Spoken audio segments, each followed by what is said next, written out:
ఈరోజు Chandrababu Naidu, Pawan Kalyan, home minister Anitha గారు, లోకేష్ గారు చెప్పాలి దీనికి ఆన్సర్. 11 సీట్లు కడప ఎమ్మెల్యే అని కిండల్ చేసిన వీళ్ళకి జగనన్న జిల్లాల పర్యటన వస్తే ఎందుకు తడిసిపోతుంది, ఎందుకు ఆంక్షలు పెడుతున్నారు? ఇదే ఆంక్షలు మీకు పెట్టామా మేము అధికారంలో ఉన్నప్పుడు? చంద్రబాబు నాయుడు తిరిగాడు, పవన్ కళ్యాణ్ తిరిగాడు, లోకేష్ కూడా పాదయాత్ర అని చెప్పి ఒక పాదయాత్ర చేశాడు. అది ఎవరు కూడా చూడని పాదయాత్ర. ఎప్పుడైనా ఆంక్షలు పెట్టామా? అంటే జగన్మోహన్ రెడ్డి గారు జనంలోకి వస్తే తెలుగుదేశం పార్టీ ఈవీఎంల ద్వారా గెలిచిపోయిందన్న విషయం పబ్లిసిటీ అవుతుంది కాబట్టి వాళ్ళు ఏదైతే సూపర్ 6 కానీ 143 మేనిఫెస్టోలో చెప్పినవి చేయకుండా జగనన్న ఇస్తున్నవి కూడా ఇస్తామని చెప్పి ఇవ్వకుండా పోవటాన్ని ప్రజలందరూ కూడా జగనన్న వెనక వెళ్తూ ఆయనకు చెప్తున్నారు. కాబట్టి వాళ్ళు చేసిన తప్పులు, వాళ్ళు చేస్తున్న అవినీతి ఏదైతే ఇప్పుడు ఉందో, ఇసుక కానీ, మద్యం కానీ, గంజాయి కానీ, డ్రగ్స్ కానీ, ఇవన్నీ బయటకు వస్తున్నాయన్న భయంతో, బాధతో ఈ ఆంక్షలు తప్ప ఎందుకు ఆంక్షలు నాకు చెప్పాల్సిన అవసరం వాళ్ళు ఉంది. మీరే చెప్పారు కదా, మీరే చూసారుగా 11 సీట్లని ఏ విధంగా ఎగతాళి చేశారు. 11 సీట్లు ఉన్న వాళ్ళ గురించి ఎందుకు భయపడుతున్నారు మరి? అండ్ రెండవది, ఈరోజు సీరియస్గా డిస్కషన్ చేసింది పిఎస్సీలో ఏంటంటే జగన్మోహన్ రెడ్డి గారికి Z+ కేటగిరీ భద్రతను కల్పించాలి. కానీ వీళ్ళు కోర్టుకు కానీ కేంద్ర ప్రభుత్వానికి కల్పిస్తున్నామని అబద్ధం చెప్తూ ఎక్కడా కూడా భద్రత కల్పించడం లేదు. రోప్ పార్టీస్ లేదు, పోలీసుల ప్రొటెక్షన్ లేదు. పోలీసులు ఏం పని చేస్తున్నారు?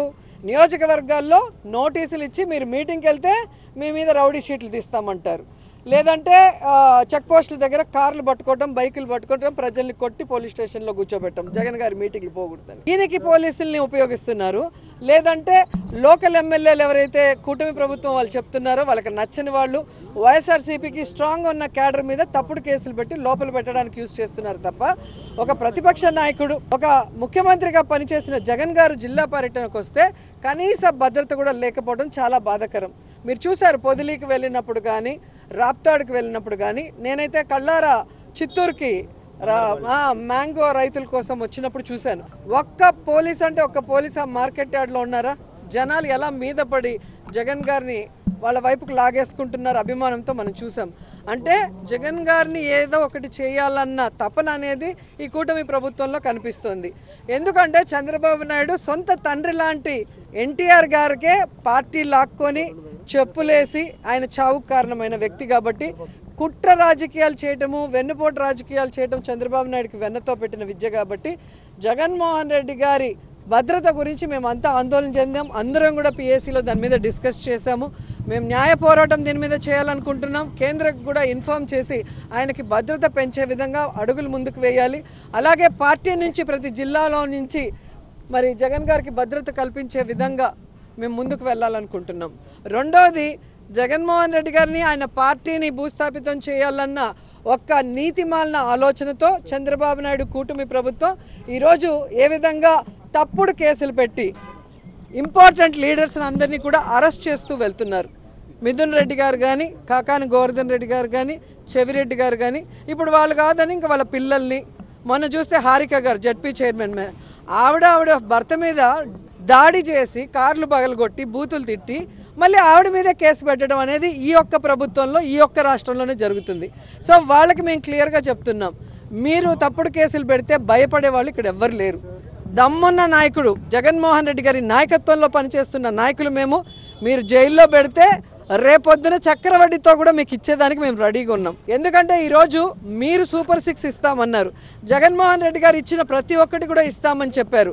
ఇవి కాక మేనిఫెస్టోలో 143 ఐటమ్స్ పెట్టి ఒక్కటి కూడా చేయకుండా ఈరోజు ప్రజల్ని డైవర్ట్ చేసేదానికి ఈరోజు ఈ విధంగా తప్పుడు కేసులు పెడుతున్నారు అనేది ప్రజల్లోకి వెళ్తోంది. Manifesto, recalling manifesto Chandrababu Naidu కార్యక్రమం ద్వారా వెళ్తోంది. ఎందుకంటే ఈరోజు లిక్కర్కి మిథున్ రెడ్డికి ఏం సంబంధం అండి? లిక్కర్కి చెవిరెడ్డి గారికి ఏం సంబంధం అండి? లిక్కర్కి ఇంకొకరికి ఏం సంబంధం అండి? ప్రభుత్వం అమ్మిన మందుకి ఎవరైనా కమిషన్లు ఇస్తారా? ప్రైవేట్ వాళ్ళు అమ్మిన మందుకి కమిషన్లు ఇస్తారా? ఈరోజు బెల్ట్ షాపులు రిమూవ్ చేశారు, ఎక్కడ పర్మిట్ రూములు ఇవ్వలేదు, ఎక్కడ కూడా ఒక్క డిస్టిలరీకి కూడా జగన్మోహన్ రెడ్డి గారు పర్మిషన్ ఇవ్వకపోతే ఎక్కడి నుంచి లిక్కర్ మాఫియా జరిగింది, ఎక్కడి నుంచి లిక్కర్ స్కామ్ జరిగిందో చెప్పాలి. ఈరోజు నేను ఒకటే సూటిగా అడుగుతున్నా, లిక్కర్లు ఏవైతే ఈరోజు ఉన్నాయో ఆ డిస్టిలరీలు అన్నిటికీ ఎవరు పర్మిషన్ ఇచ్చారో ఒకసారి మీరు వెరిఫై చేయండి. జీవోలు అన్ని చంద్రబాబు నాయుడు గతంలో ఇచ్చినవే, ఒకటి కూడా జగన్ గారు ఇచ్చింది కాదు. ఆ డిస్టిలరీలో నుంచి ఈరోజు స్కామ్ జరిగింది అంటే నాసిరకం మందు ఇచ్చినారంటే వాళ్ళ మీద ఎందుకు కేసులు పెట్టలేదు? ఆ డిస్టిలరీని ఎందుకు మూసేయలేదు? వాళ్ళ మీద ఎందుకు ఎంక్వైరీ చేయలేదని నేను అడుగుతున్నా. సిగ్గు లేకుండా చంద్రబాబు నాయుడు కూటమి ప్రభుత్వం మళ్ళీ అదే డిస్టిలరీలకి ఎందుకు వాళ్ళు ఆర్డర్లు ఇస్తున్నారు? నాసిరకం అని చెప్పిన బ్రాండ్లని ఎందుకు మళ్ళీ వాళ్ళ దగ్గర కొని అవే ఎందుకు ఈరోజు వైన్ షాపుల్లో అమ్ముతున్నారు, బెల్ట్ షాపుల్లో అమ్ముతున్నారు, పర్మిట్ రూములు ఇచ్చి అమ్ముతున్నారని నేను అడుగుతున్నాను. ప్రజల జీవితాలు నాశనం చేసే విధంగా మీరు మళ్ళీ 43,000కు పైగా బెల్ట్ షాపుల్ని ఓపెన్ చేయించారు. మళ్ళీ లిక్కర్ షాపులు, ప్రతి షాపు ముందు కూడా ఈరోజు అమ్మకాలు ఏ విధంగా కూర్చొని తాగి తందనాలు ఆడే విధంగా మీరు వీడియోలు మీ ఛానల్లోనే చూసుకుంటున్నారు. ఎక్కడైనా ప్రైవేట్ వాళ్ళకి నచ్చినట్టుగా ఈరోజు లిక్కర్ సిండికేట్ని తయారు చేసి వాళ్ళు రేట్లు పెంచుకొని వీళ్ళకి కమిషన్లు ఇచ్చే విధంగా కూటమి ప్రభుత్వం ప్రవర్తిస్తూ ఈరోజు జగన్మోహన్ రెడ్డి గారి ప్రభుత్వం మీద నింద వేసే విధంగా ఈరోజు మిథున్ రెడ్డి గారిని కానీ ఇంకొకరిని అరెస్ట్ చేయడం అనేది ప్రజలు గమనిస్తున్నారు. సో ఈ విధంగా తప్పుడు కేసులు పెట్టిన చంద్రబాబు నాయుడు కూటమి ప్రభుత్వాన్ని కూకటి వేళ్లతో సహా ఎకిలించి బయటపడేసేంత వరకు మేమందరం కూడా పోరాడతామని కూడా ఈ సందర్భంగా తెలియజేసుకుంటున్నాను. అండ్ ఈరోజు తెలుగుదేశం పార్టీకి చెప్తున్నాను, ప్రశాంతి గారికి ఏదో జరిగిపోయిందని అన్ని ఛానల్లో డిస్కషన్ పెట్టి ప్యానెల్ మీటింగ్లు పెట్టి మళ్ళీ ప్రసన్న కుమార్ రెడ్డి ఇంటికి పోయి ఆయన ఇల్లు డ్యామేజ్ చేసింది మీరు అందరూ చూశారు. పోలీస్ స్టేషన్లో వెంటనే కేసులు పెడతారు. కోర్టు కూడా ఏ విధంగా తప్పు పట్టిందో మనం చూసాం. కానీ నా విషయంలో అంత వల్గర్గా మాట్లాడుతుంటే అదే ప్రశాంతి పెంచి పోషిస్తున్న ఆర్పి, అదే వేమిరెడ్డి గారు పెంచి పోషిస్తున్న ఆర్పి అన్ని రకాలుగా మాట్లాడుతుంటే ఎందుకు పోలీసులు కేసు పెట్టట్లేదు? కోర్టులో ఎందుకు సుమోటోగా తీసుకొని అలాంటి వాళ్ళకి బుద్ధి చెప్పట్లేదని నేను అడుగుతున్నాను.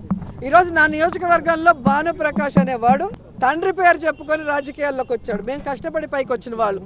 అలాంటి వాడితో కూడా లోకేష్ గారు నన్ను ఈరోజు మాట్లాడిస్తున్నారు. మరి దీని గురించి ఎందుకు ఏ ఛానల్లో కూడా ప్యానల్ డిస్కషన్ చేయట్లేదు? మేధావులు విశ్లేషకులు ఎందుకు కూర్చోవట్లేదు? అంటే మీ పార్టీలో ఉంటే వాళ్ళు మంచోళ్ళు, పక్క పార్టీలో ఉంటే వాళ్ళు చెడ్డోళ్ళు. ఇదే ప్రశాంతి వైసీపీ నుంచే కదా వచ్చింది.